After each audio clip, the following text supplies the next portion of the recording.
The price of flying across America has fallen, not slightly, and not in the way airlines like to claim it.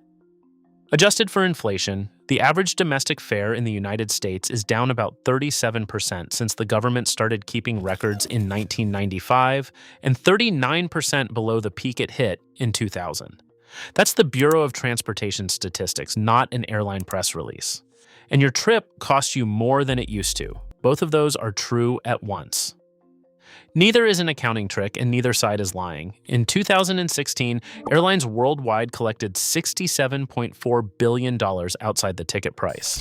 Last year, that figure reached a record $157 billion. The fare fell, the money didn't. And the gap between those two sentences is one of the most successful pieces of pricing engineering in modern business. There's a catch, though, and it's hiding inside how that fare number is calculated. The government's fare figure has a specific definition, and the definition is the whole story.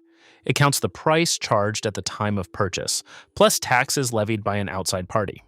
It explicitly does not count fees for optional services. Baggage, in other words, is not in that number. Neither is your seat.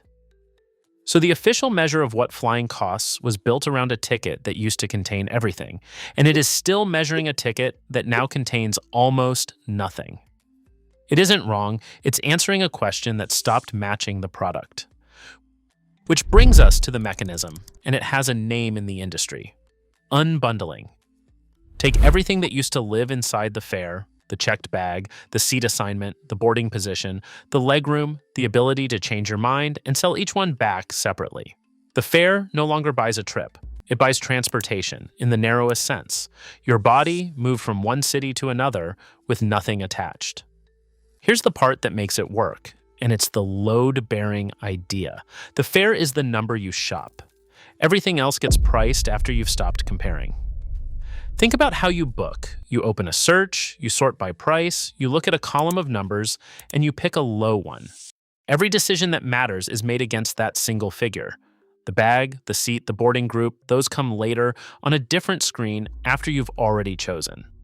By then, you are no longer comparing airlines. You are comparing your options with one airline, which is not the same activity at all. Call it the shopped number. Airlines compete ferociously on it and quietly rebuild their margin everywhere it doesn't appear. And none of this started as a strategy. It started as an emergency. In 2008, fuel prices spiked and the industry started losing money at a frightening rate. American became the first major American carrier to charge for a checked bag at $15. It was framed as survival, a temporary measure to get through a fuel crisis. Look at what happened next. Bag fee revenue at American carriers went from $464 million in 2007 to $3.4 billion by 2010, a seven-fold increase in 3 years. The fuel crisis ended. The fee did not.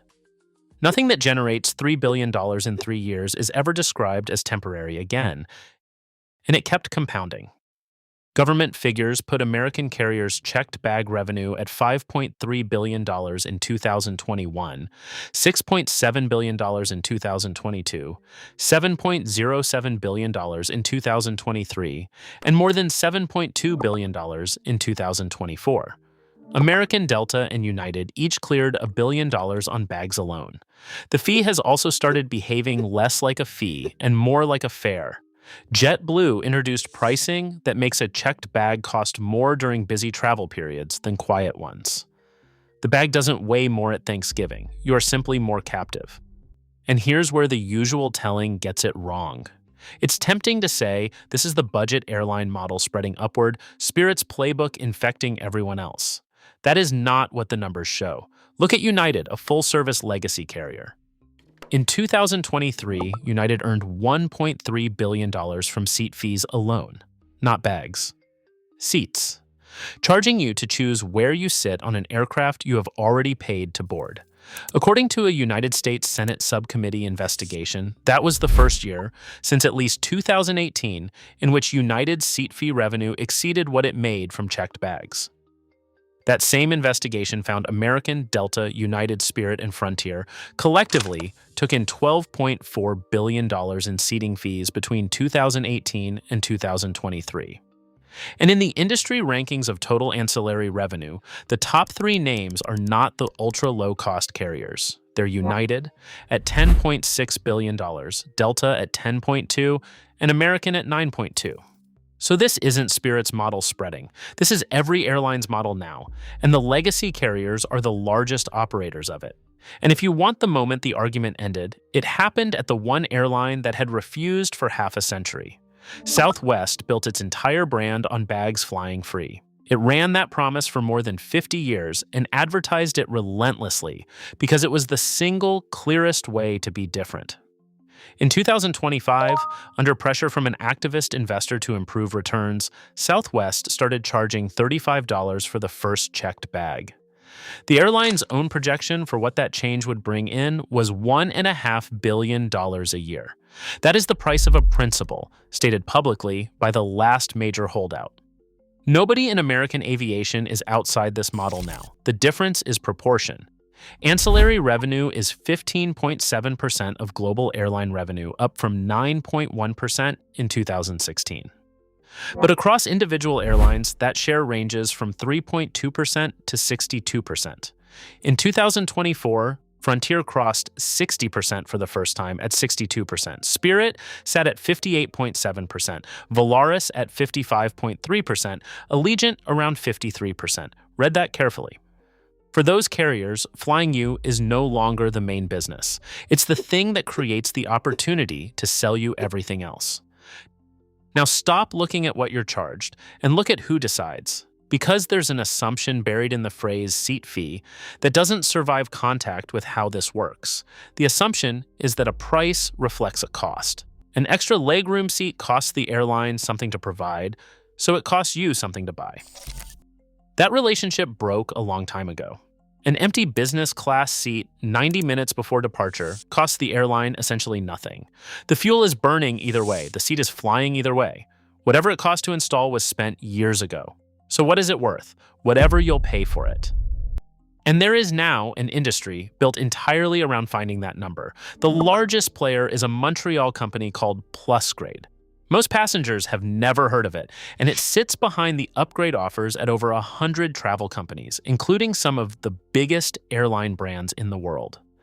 More than 50 airlines now run some form of upgrade auction, where you name your own price for a better seat and an algorithm decides whether to take it. Sit with what that is. You are not being quoted a price, you are being asked to reveal one. The airline learns exactly what you personally are willing to pay, and it learns it before deciding whether to sell. Every bid is a data point, and every data point sharpens the next offer to the next passenger. This is pricing with the arrows reversed. In a normal shop, the seller posts a price, and you decide. Here, you post a price and the seller decides. The same seat on the same flight has a different value for every person sitting in economy, and the system is designed to find each one. Which raises the obvious question. If airlines need the money, why not just charge more for the ticket and skip all of this? Because of what a fare has to survive that a fee does not. A fare has to survive comparison. It appears in a search result next to 5 competitors sorted lowest first, and a difference of $11 can lose the sale. A fee appears after the sale when there is nothing to compare it to and no competitor on the screen. Those are two completely different competitive environments, and a dollar moved from the first to the second is a dollar that stops being contested. There's a second reason, and it's more mechanical. In the United States, domestic airfares carry a 7.5% federal excise tax. Optional fees don't. So $1 billion collected as bag fees rather than fare is roughly $75 million that never goes to the government. Unbundling isn't only a marketing structure, it's a tax structure. And that produces the reversal this whole story turns on. The fare didn't fall despite the fees, it fell because of them. Every dollar shifted out of the fare made the fare more competitive, which pushed rivals to shift dollars out of theirs, which pushed the visible number down again. Competition on the shopped number worked exactly as competition is supposed to. It just worked on one number out of 6. Now, if this model is so effective, you'd expect the biggest airlines to run every version of it. They don't. And the exception is the most revealing part of the whole system. American, Delta, and United do not run upgrade auctions. The three largest airlines in the country, sitting on the largest ancillary revenues in the world, decline to let passengers bid cash for premium seats. Hawaiian used to, as the lone American exception, and that program ended after the merger with Alaska. Why refuse the money? Because they aren't primarily selling seats anymore. They're running a currency. Those upgrade seats get filled instead by elite members and miles redemptions. And miles are not a marketing gimmick. The five largest American carriers generated more than $28 billion from their frequent flyer programs in 2024. Banks buy miles in bulk to hand out on co-branded credit cards funded by the fees merchants pay on every swipe. The airline sells the miles for real cash long before anyone flies, which means every unredeemed mile is a liability sitting on the balance sheet, an obligation to provide a seat someday. An auction pays once and ends. A redemption retires a liability, feeds the loyalty program that sells miles to the banks, and deepens the habit that keeps a high-value passenger booking with you next year. Same empty seat. Opposite answer. One group is monetizing the cabin, the other is defending a bank. And that's the fragility in this entire structure, because it doesn't rest on fuel prices or demand. It rests on the fees being invisible until checkout. Nothing about unbundling requires the fees to be hidden. The economics work fine if you know the bag costs $40. What doesn't work is the comparison. If every search result displayed the true total for how you actually travel, bag included, seat included, the shopped number would become the honest number, and the advantage of moving money out of the fare would evaporate overnight. Which is why this model's real threat has never been a recession. It's a disclosure rule. The whole architecture can be undone by a requirement to show the price on the first screen instead of the last one. And that fight is live. American regulators have moved repeatedly to force fee disclosure at the point of search. Airlines have fought each attempt through the courts and through lobbying, and the rules have advanced and retreated with each change of administration. Notice what that tells you about where the value sits. An industry does not spend years litigating over the placement of a number unless the placement of that number is the product. So who actually won here? Somebody did, and this is the part that usually gets left out. If you travel with a backpack, book weeks ahead, sit wherever you're assigned, and never change your plans, you are flying cheaper than a passenger like you did a decade ago, meaningfully cheaper.